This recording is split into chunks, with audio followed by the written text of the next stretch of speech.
It was a wild, wild week. Here's the Intense 5. Why is Kanye West here? That's the million-dollar question.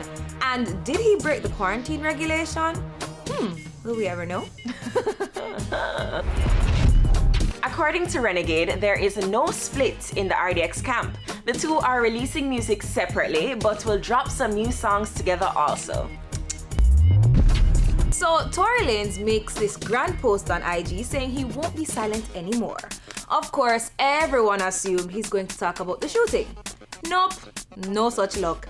Instead, he released a new song. Where with that, yeah, Tori? When I want that. Don't even let my cuss. Ashley's cussing, okay? It's not like him could have said anything on the live though for make me say, oh, I understand why you shot her. There's no way him could say anything where anybody could have been like, yeah man, I understand, you know, Tori. So either way, it's just like, but I wanted to hear him. Some traction I wanted to hear what him had to say. He says everything is in the song, but ain't nobody listening to that.